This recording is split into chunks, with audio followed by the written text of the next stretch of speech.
Welcome to the Experts in Sport podcast, brought to you by the School of Sport, Exercise and Health Sciences at Loughborough University. I'm Stuart McErlain-Naylor, and in this sports performance themed episode, I'll be joined by Dr. Rob Gray, an Associate Professor in Human Systems Engineering at Arizona State University. Rob hosts the Perception and Action podcast and is responsible for at least a couple of decades of research into how humans learn skills in sports such as baseball. We'll be discussing all things coaching, skill acquisition, and virtual reality in sport. Hi, Rob. Welcome Hello. to the Experts in Sport podcast. Thank you, Stuart. Nice to be here.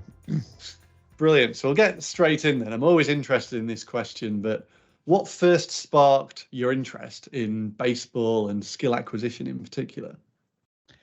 Yeah, that's a good. So, like many sports scientists, my own athletic career led into and failures in thereof led into. I started skill acquisition. My sports career. I wasn't always the most physically gifted, but I felt like I was a bit one step ahead of people, kind of anticipation, things like that. So I always wanted to understand that. Baseball started kind of twofold. One is I just thought it was a good skill to bring into the lab. It's very the people standing in the same place every time instead of people running around a soccer field or ice hockey rink. It would be hard to study. I thought it'd be easy to bring into the lab and control things. And then in the area I live, there's so much going on with training baseball. It just happened to fit to be able to apply it in Arizona.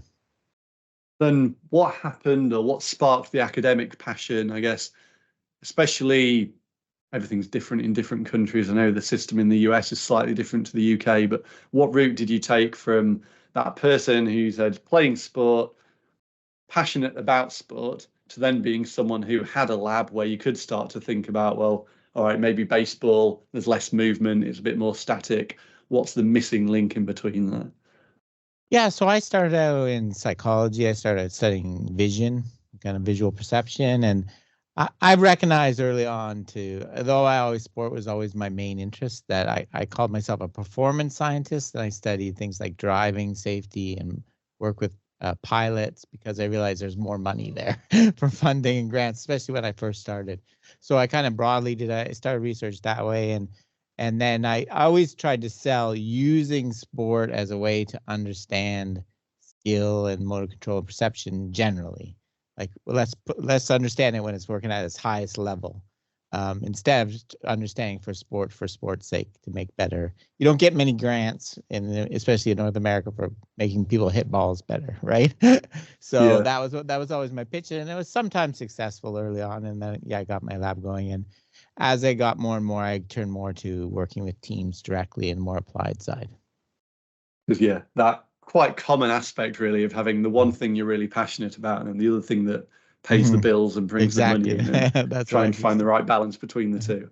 Yeah. And I guess even a lot of the work you do in skill acquisition, if sport is a vehicle for learning about skill acquisition, many other fields are also interested in that as well. And I think just before we move on a bit, just to make sure everyone's on the same page, what do we actually mean by skill acquisition?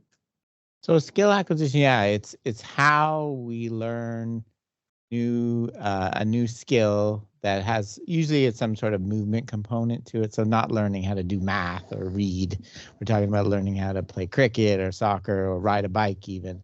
So how we acquire that skill, what kind of training we do, what's the best way to practice, what kind of instruction we receive. And so obviously we do that our whole life in many different ways. And so on the highest level of sport, we're talking about, making people a little bit better than they already are versus learning something completely new. But that's the basic idea what we're talking about. And what does that skill acquisition look like? So you said about trying to acquire a skill or trying to get a little bit better than they currently are. In a simplified sense, is there this holy grail of this perfect sports technique that basically everyone's trying to achieve, or we're saying that's the way you should be moving? We're acquiring a skill by trying to acquire that particular way of moving. Yeah, that's certainly what we kind of have focused on for a long time. The kind of gold standard way to hit a ball or swing a golf club or whatever it happens to be. And that's what you would usually go to a coach to get. They would know that and they would give it to you. More recently, we've started to move away from that, recognizing that individuals vary in their technique from athlete to athlete, and also situation to situation. You can't use the same technique all the time. So the idea of one kind of way to do it is for a lot of people, it's starting to fall down. So we don't really focus on that as much now. What does that journey or pathway of skill acquisition look like then? Because I imagine in the previous sense or traditional sense you described, if my technique isn't very good and I'm trying to acquire a good way of moving, it kind of makes sense for me to imagine that as I get better and better and better, or I practice more, or as I'm coached, I'll move closer and closer to that ideal way of moving. If you're suggesting that, we don't necessarily know what the ideal way is, or that might differ for different people, I assume it's not quite as straightforward as that then. And there might be maybe a lot of back and forth, or a lot of moving around maybe between different techniques or different ways of trying things out. So what does that journey from not very good to much better look like? And how do we know that someone's actually heading in the right direction? Yeah, really good questions there. So there's a term, here's the first term I'll throw out that people sometimes use, it called nonlinear pedagogy. So pedagogy for teaching and instruction. Nonlinear means not in a straight line. So we're moving away from that. You're going to get better and better every day. Because you're exploring and finding new things, you're going to go backwards, forwards, sometimes no improvement, then you're going to have a big improvement. So yeah, we're not expecting kind of this gradual move towards, and the other kind of thing in practice, we're kind of moving away from doing strict repetition where, okay, now let's do 100 swings of the same golf shot or 100 basketball shots. We're moving more variable conditions. So we're not going to see this kind of simple progression.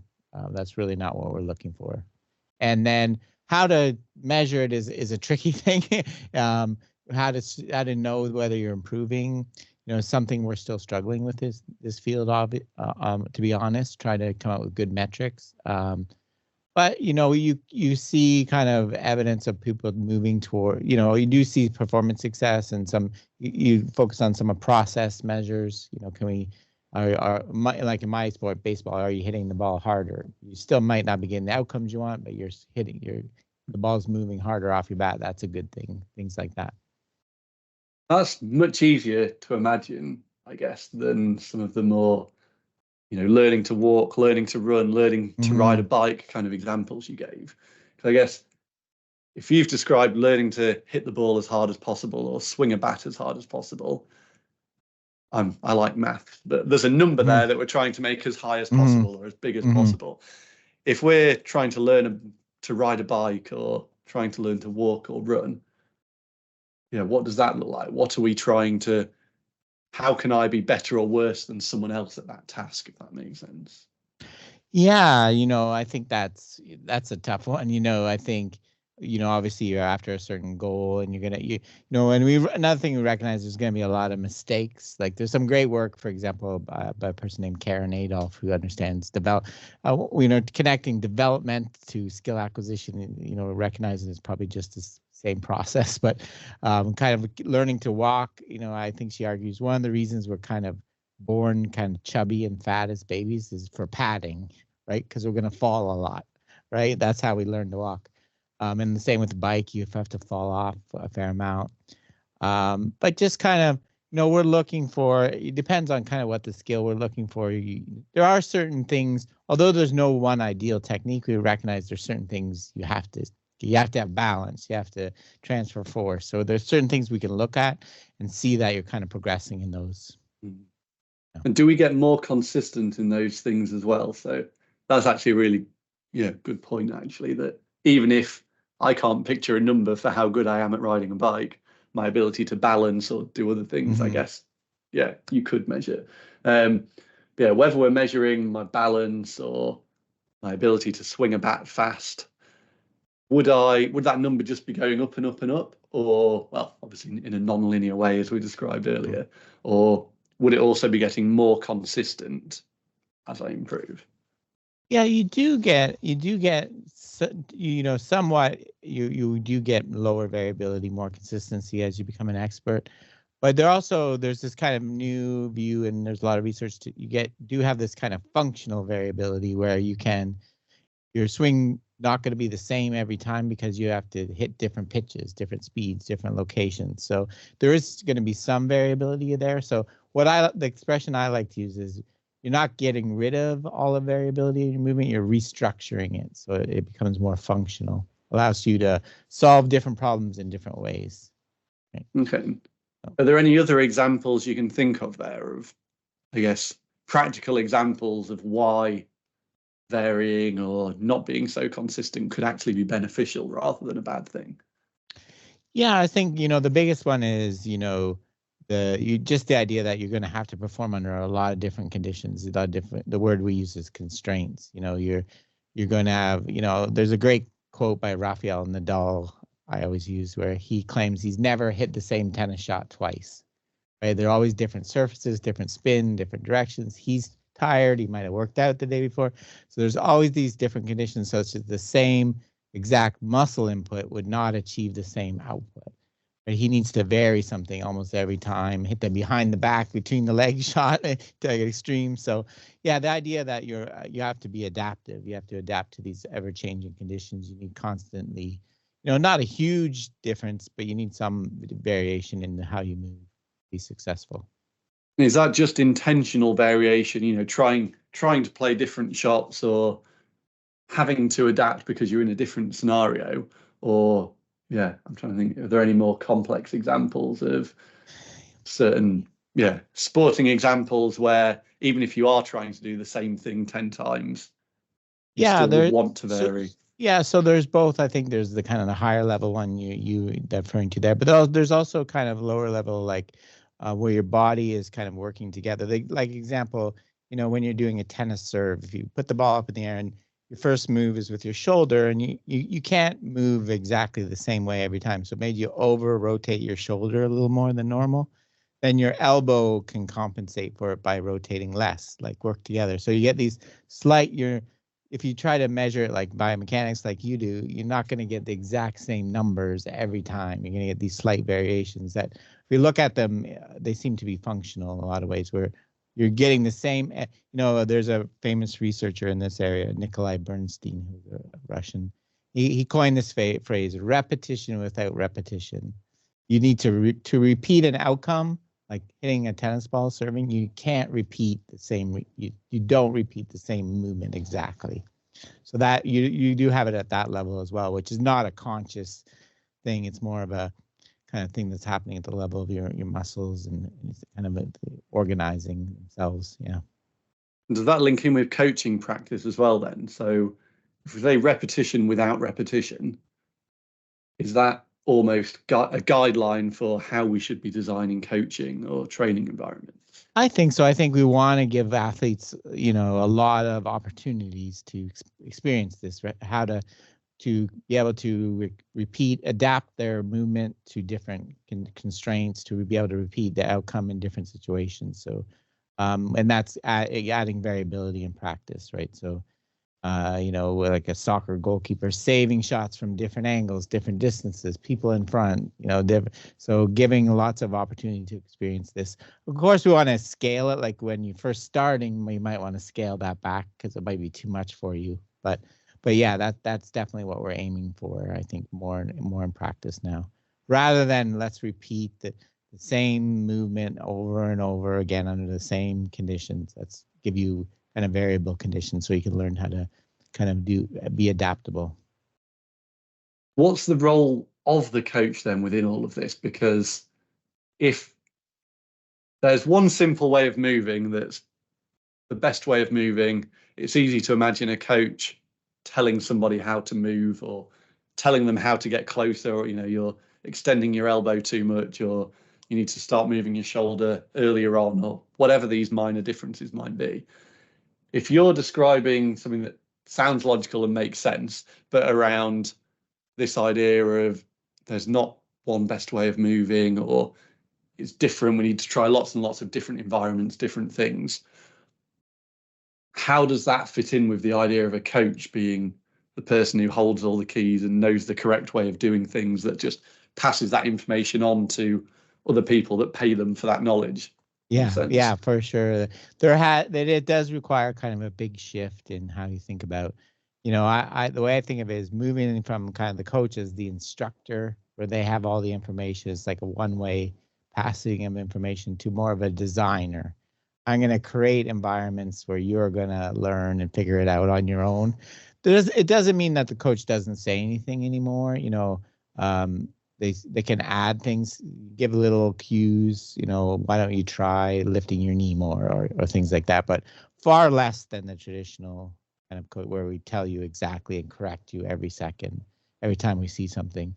We're going to try to let the practice environment do that for us, kind of what we aim for.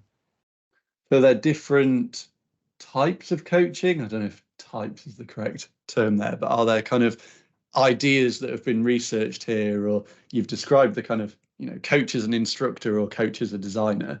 Mm-hmm. Have those two things been compared in studies, or are there kind of additional types of ways of doing this? I think, some people come, criticize us making dichotomies of this, but there have been studies where they compared, where traditional was sometimes called prescriptive coaching, where you're giving the athlete the prescription for the movement, like you give them prescription for a cold, versus kind of more that promote self-organization, letting the athlete figure it out based on the practice environment. So there has been studies that compared those two and found them, most of them show more benefit for the self-organization focus. So there is a bunch of research now across a range of sports that have looked at it. How would that be done then? So, you mentioned constraints earlier on.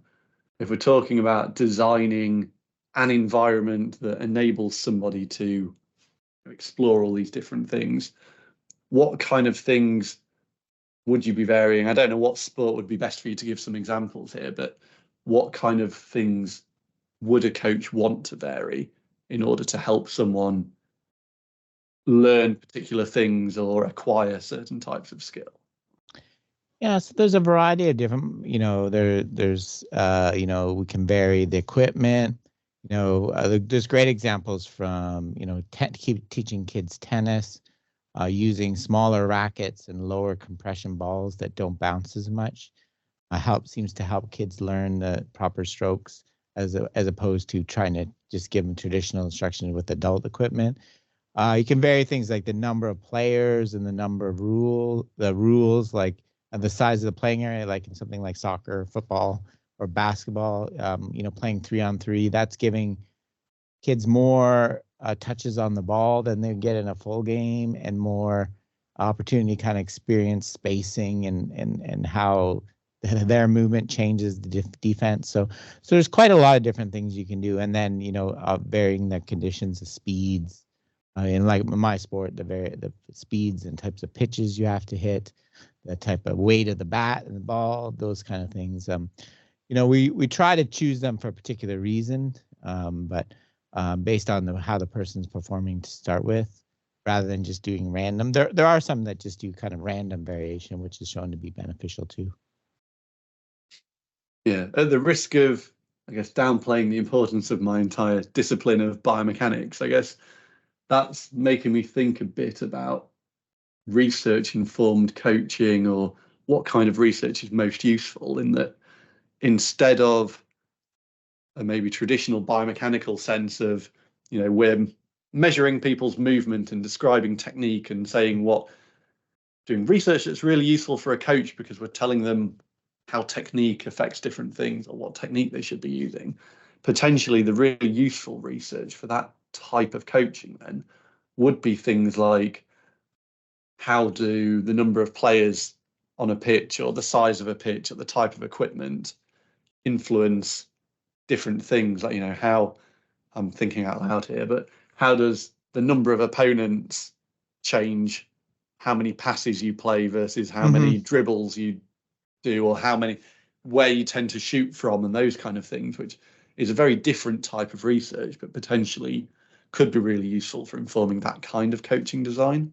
For sure, I think so. I think understanding how those different constraints are going to affect, there's that kind of research. But the biomechanic, we also use that, like in my main sport, baseball, we do biomechanical analysis of our pitchers, and we can identify things that we think might cause injury but what's kind of where they kind of fit together is what you do with that information, right? So say we want the pitcher to have a longer stride because for some biomechanical analysis, we think that will help. What we might do instead of trying to instruct that and get them to think about what they're doing, we'll put like a little hurdle on the mound in front of them they have to step over. We've added a constraint when they're throwing. So it kind of changes how you use these information. So I think both things. But yeah, understanding what these constraints are going to change and how they change them is important. So what would a typical study look like in this area then if it helps, if we stick with that example of a hurdle on the mound for increasing stride length, if there was a study that had looked into that, are they typically, I don't know, I'm imagining one group of players that are taught one way, one group of players that are taught another way, and you're looking at kind of who improves the most by the end of the session or by the end of the month? Or is it that kind of training design that has been typically used in studies? Or yeah, that's what a lot of people have tried to do, kind of fit it into the standard model of research, control group, yeah, that's where I was starting from. How do we test drugs? How do we test other things? Right, exactly. Well, and that's what A I've and done. B and see which one works best. I definitely have some published studies like that, and it always feels kind of unsad because it's not really what would happen on the sports team, right? Where you're working with an individual and they'd have their own kind of tailored, and you do get a lot of people in those type of studies, like you described, they critique, they start saying, you're straw manning the other side, right? You're the way that you're giving the one group instruction is very kind of phony and not how it really happens. You kind of, so there have been a lot of criticisms like that, but so I think it's a challenge trying to balance it, but that's typically what we do. We put a group that might be a coach telling the athlete, well, I want you to stride longer, specific instruction, versus one that they don't get any instructions except step over the hurdle when they throw. And then, in my studies, I try to do both kind of performance outcome measures. Are they throwing the ball harder? And kind of process measures. Are they actually increasing the stride length? And, so that's kind of the best we can do, but I recognize, there are some shortcomings with that. Does that make it easier or harder to work with a group of players? I'm thinking if there's this idea that everyone has their own way of moving and there's different solutions for everybody, does that way of coaching mean it's really difficult to actually coach a group of players? Or actually, does it mean that instead of trying to give 10 different sets of instructions to 10 different players about how they need to change, you do just need to create one environment where they can all learn in different ways within that same environment? Yeah, I think it's both. I think there are ways you can make it work and you can create the environments. But I think, this kind of dirty secret, I call it now, is that good coaching is individualization, right? You got to individualize for the athlete. They have their own issues, own things they need to work on. So you have to tailor it to them, and it's hard to do that and also to other people at the same practice, right? You're in a lot of like sports, the defense is just kind of there as part of, they're not really improving. So, but I think if you can, there's some things you can do in group. You can take advantage of, athletes getting opportunities to play at different skill level, play against people at different skill levels, observe other players. So there are things you can take advantage of, but it is a big challenge, right? Definitely we need to kind of focus on what each individual athlete needs to get better at and focus on that, I think. And something we haven't mentioned yet is virtual reality. So I bring that up because I know that, I don't know whether you'd call it virtual reality or augmented reality or something entirely different, but I know some of your research has used a batting simulator in baseball. So I guess we can maybe talk about that or come to that in a bit, but just I'm interested in how virtual reality and maybe the future of how things are going fits into this whole idea of creating environments for people to explore skills in? Because if you talk about creating an environment, in some ways it would seem like that's the whole point of virtual reality, is to create an environment. So I assume work has been done in this area, but how does that all fit in with what we've discussed so far? For sure, the term I prefer is virtual environment instead of VR. Okay. So I agree with you 100%. I have kind of a different view of this than a lot of people. Like, so the most VR that is spent focused on the issue of fidelity, right? How can we make the VR as realistic as possible? How can we make it feel like you have the wind on your face and the graphics that represented things perfectly, with the goal of trying to replace or replicate the real world? I personally think that's the wrong approach. I think you never replace real practice. It's always way better. But what it can do is add on to it and take advantage of the VR to do things that are practically difficult to, like, so giving, like, if you wanted to train a soccer goalkeeper, giving them shots from lots of different angles and distances and speeds is practically difficult, right? You can have a lot of shooters. In VR, that's easy, right? We could easily have the ball coming from different and change. And also, so giving them lots more variability, lots of range of conditions. Also, VR is nice. What I did in my batting study is making it adaptive. So we could give you a certain speed of shots, and if you're saving all of them, we can make them come at you faster and then faster. And so my view is, I think VR can be a great add-on to real practice, especially if you can use it to do things, give more variability, more exposure to environments, like you said, that are difficult to do in real practice, practically.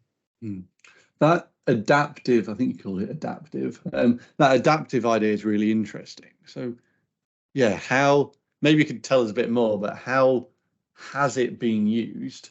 Because I really like that idea that we could both take part in the same kind of software or the same training session, and if you're a lot better than me, it's going to provide you with a much greater challenge than it is to me. But yeah, maybe even if it's taking a step back a bit, how has virtual reality or virtual environment been applied in research or coaching? Or maybe there's an example of some of your research you could talk about that's done some of that.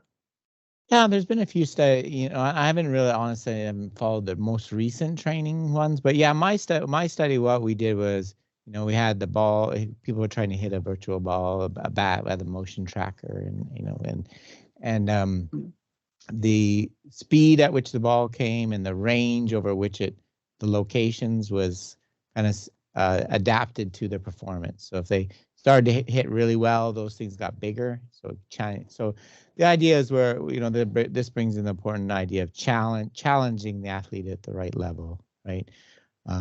A lot of practice we do is too easy, to be honest. Like, if athlete is successful every time in practice, they're not learning. They're not learning anything, right? They're performing, not learning. That's a classic thing in motor learning. So we want to push it a little bit.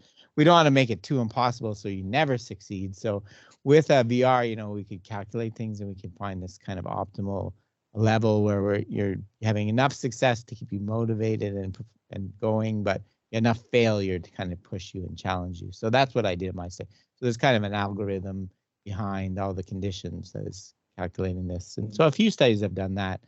I was also seeing it kind of applied in kind of real setting as well, in terms of when you, there's a good kind of real, when you use kind of the win, move, lose, stay. So you have to practice 3 throws. If you miss them, then you have to stay and keep doing it. If you're successful, you move on to the next exercise. So that's kind of a real life version of that. It's not quite as fine grained, but you get kind of the same effect. I'm wondering whether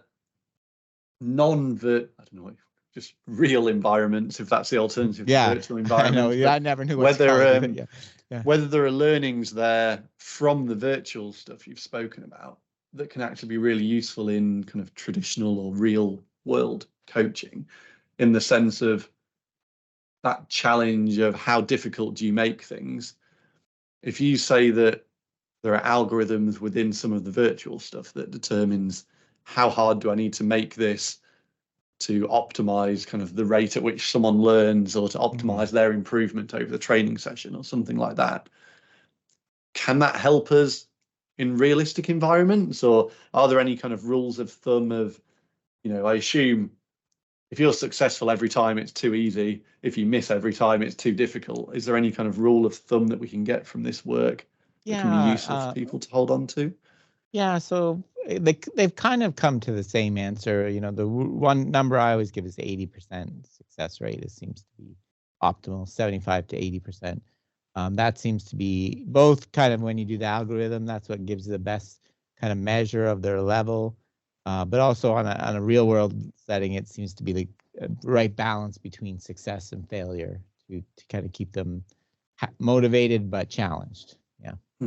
So is that, I might be overcomplicating this here with my thoughts running away with me, but is this, when you say 80% success rate, in the traditional sense of doing the same thing over and over and over again, that's really easy to imagine that you stand in one, I'm picturing, say, shooting in basketball or something like that. You stand in one place, shoot 10 times.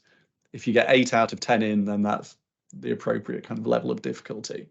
Once we then apply some of the things you spoke about earlier with the varied practice design, there are maybe different ways you can get that 80% there. Is it, you've kind of got 8 out of 10 of those attempts are actually from somewhere that's too close and I can do it easily, but 2 of them are from too far away and I was never going to get it in anyway?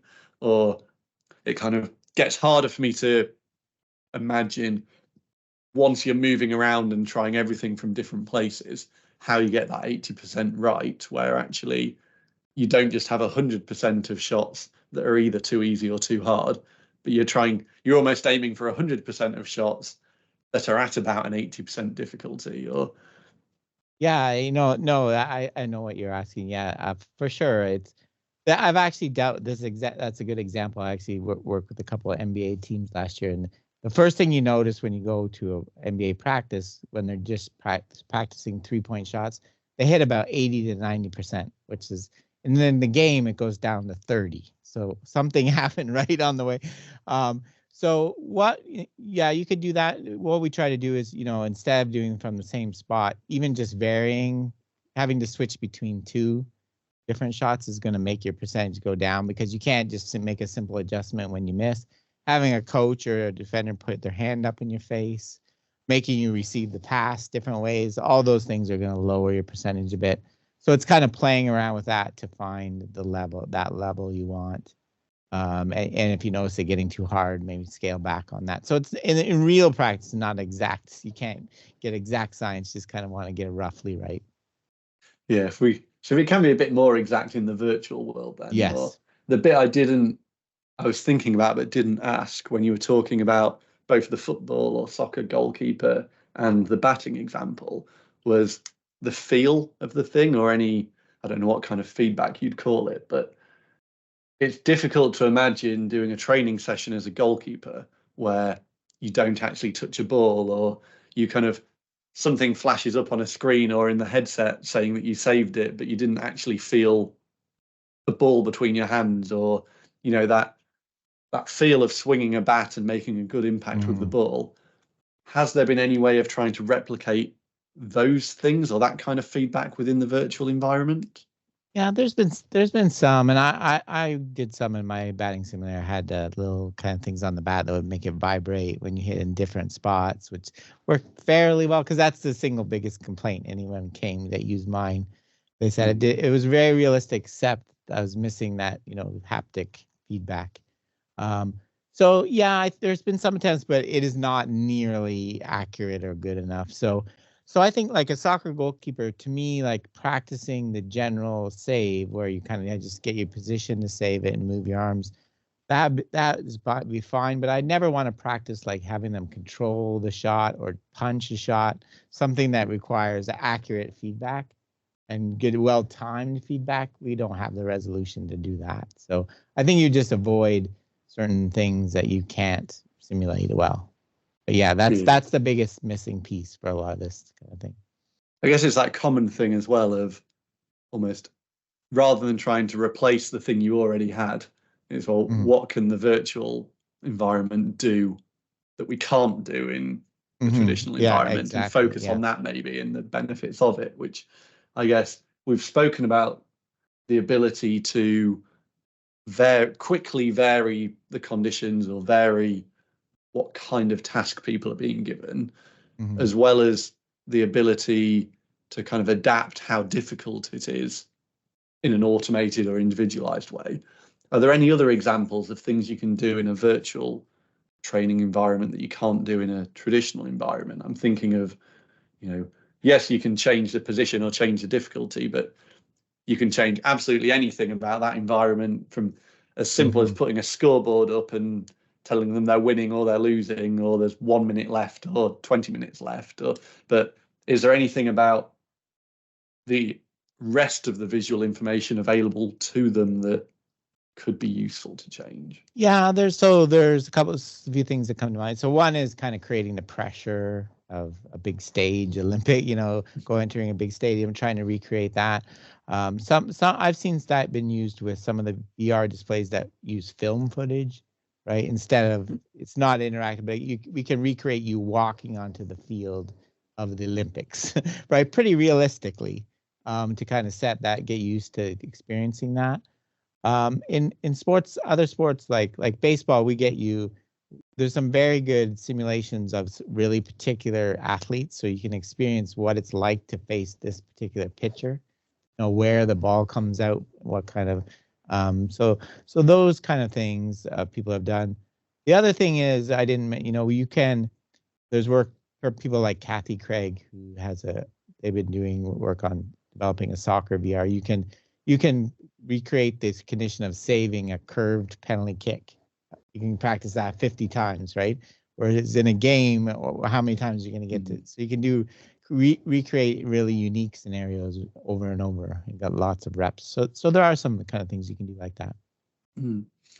What about trying to kind of, I don't know if this would be useful, but trying to make certain bits of information either easier or harder to pick up on? So I'm picturing, I've done research in cricket batting, but I guess it'd be similar for your baseball batting work.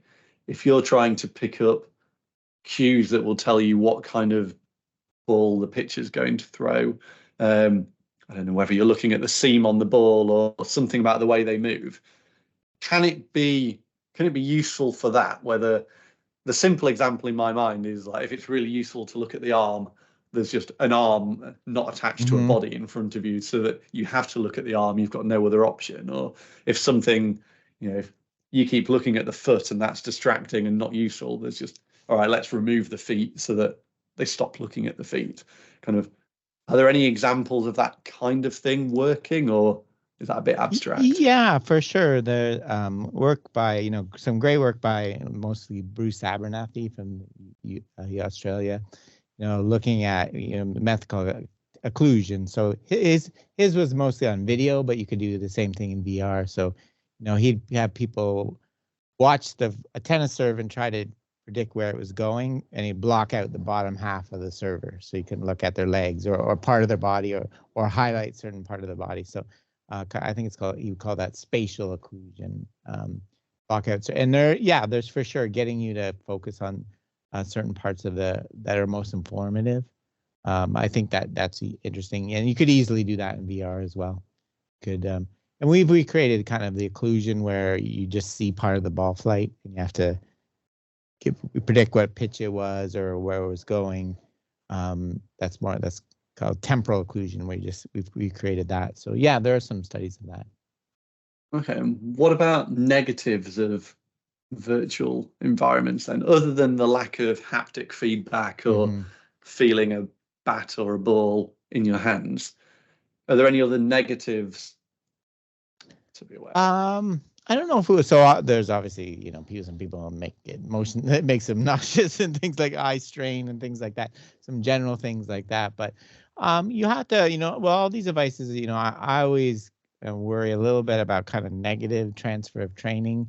If you create a scenario where people can use something that's not going to be there in the game, that doesn't happen so much in VR as other things. But I think you could you could create that situation.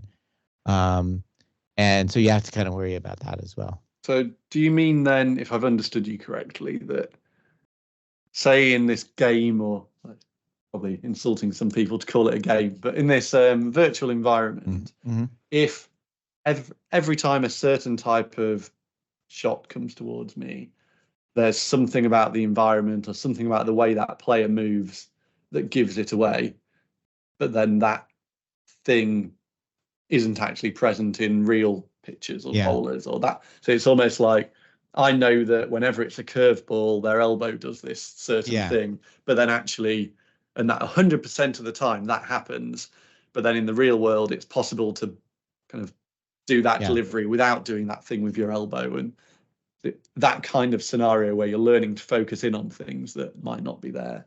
Yeah, for sure. And I think that's an equally big problem for a lot of things we use in the real world. Like for example, a batting machine, we use in cricket and baseball. They make, when the ball comes out, you can hear it spinning. So you can use that sound to kind of time your swing. Obviously, that's not there when a real person throws the ball. So if you're using that strategy, then it's not going to work in real baseball. So you have to kind of unlearn what you're using. So, but yeah, that example you gave is a good one. Okay, so then I guess another question I really like, but what excites you at the moment in this kind of skill acquisition training environment space, or where do you think research or coaching practice might be going in the next however many years that you're looking forward to seeing, or something that you think is really cool just around the corner? Yeah, I guess a couple areas. The first is I'm just really excited how the areas this approach is starting to move into, this kind of the general term, fancy term, ecological dynamics. It's kind of the theoretical arc that oversees this. One of the couple of areas that I've been working with a lot, like in martial arts and MMA, which has a very old school, everyone thinks of martial arts training as Bruce Lee, picture doing the same punch 100 times. So it's very repetitive, focused on technique tradition. Now people are moving towards more kind of, giving more variation, giving more opportunities to learn. So that's another area where I've seen that is training police, right? So there's a big kind of problem with police officers. They are very trained in very limited scenarios, how to take this person down, how to restrain a person in this one set of conditions, and they get in the real world and that person's naked and wet, right? And so they have to be adaptable. So they're trying to move that. So that's one thing that's kind of got me excited. The other, I think it's pushing the methodology, like we were talking about before, the classic experimental design we learned with the control group and the measuring ANOVA, where you measure groups, is not really the best, right? Like in real sports, we don't care that we make overall. If we were training a bunch of athletes, we don't care that on average we make them better, right? We want each individual. So kind of pushing the measures, how we assess variability on an individual level, movement. I think there's some really exciting things that this approach is kind of pushing as well. Is that limited then, that study design aspect, by the thing you said right back at the start about your journey, where you mentioned the fact that you can get funding and research money for looking at driving and working with the police or whatever else, but not necessarily in sport as easily, and it's a bit of a hobby research area for a lot of people. Do you think that's related to that issue of study design, in that that's something that can be done relatively cheaply, or do you think that's not really a limiting factor? I think so. I think there's a bit of a bias, maybe too strong a word, towards people. We're going to understand how you learn a skill and move, there's kind of the funding agencies would much rather you study moving through a robot force field or pointing or key pressing tasks, because their method, it's way easier to measure and control versus hitting a tennis ball. There's so many variables, and there's the idea that you're not going to have the control and all the things we think about for good science when you study a real sports skill with a real athletes and things. They're going to vary in the experience they bring to the court when they start, and there's lots of messiness with that. So I think there definitely is. We kind of got to come to grips with that somehow. If we could remove all of that then, and money was no object, or and before you get excited, this isn't the case, but if I had, millions or billions of dollars that I could hand over in research funding, kind of, is there any study in mind that you think you'd absolutely love to do, or that, is the thing that would be a game changer that, you think would really move the field forwards? That's a good, I'd like to see, it'd be great to see kind of across a bunch of labs, like using similar tasks and getting things more comparable, getting some of the replications that we don't have in sports science at all, really. I think that would be a really great initiative. So if we could come out, we had came out with a task we could all study. So a lot of the motor learning and skill acquisition studies, you can compare, they're apples and oranges in terms of the skills people are learning. So I think that would be great to see, and have like someone organize all that and coordinate all that. That'd be really cool. But that's probably not in my my rest of research lifetime. But hopefully I know some people are thinking about that. Yeah, it would be good to see, and it would be very useful actually. That I think we've seen the replication crisis in psychology. That probably sounds bad for psychology, but it's just the fact they're more aware of it than other disciplines like sports science. But I think definitely efforts to address that would be good. But even similar to your idea of the multi-center study or replication studies, I also really like this idea that, I can't remember what discipline I've seen it in, but of the same data set being analyzed in multiple different labs or universities around the world. So, collecting data, if it's did they or did they not improve, you'd probably get the same answer. But where we are looking more specifically at the biomechanics or motor control, I quite like the idea of collecting the data, telling people nothing else about it, but just sending that data to however many people around the world and paying them to analyze it, and just seeing, does everybody find the same answer from their study, or actually do two different labs on other sides of the world get completely different answers to the same study using the same data, and then what can we learn from that? For sure, I know exactly what you're talking about. I think that would be really, really useful. I even the example you gave, like whether they improve, there's an argument. Do you calculate a change score, kind of pre to post, that takes out differences where they started versus, there's different ways you can kind of do things, and you can play with the researcher degrees of freedom in how you analyze things. And so I think it would be interesting to see really interesting to see the way the different people approach the same data. I think that would be really interesting. And that, mentioning researcher degrees of freedom or choices we can make, that definitely going off on a tangent now, but that gets into the whole world of pre-registration and registered reports and all the steps that can be done to kind of register what you're going to do before you do it, to stop you actually being able to, oh, actually that didn't get the result I want, I've changed my mind, I'm actually going to do it this way instead. But I guess moving on from that, if anyone listening to this has been kind of inspired or interested to learn a bit more about skill acquisition or virtual environments or anything else that we've mentioned, are there any good ways that people can either find out more about you and your work, or just learn more about motor control, skill acquisition, perception and action, etc.? Yeah, so I have that kind of, I have a website, perceptionaction.com, that has all my kind of material. So on there, I have my podcast, Perception Action Podcast, which I've been doing for a few years now. I have a 3-part series on VR, if you're really interested in that and how it's been used as a tool. The other thing we didn't talk about is you can use VR as an interesting tool to study interesting research questions. Like, so one of the things in VR, one of the things in skill, people have been really interested in what strategy outfielder in baseball uses to catch a fly ball. There's been arguments. What people have used is VR to create impossible trajectories and things to kind of address them. So people have been using them in interesting ways.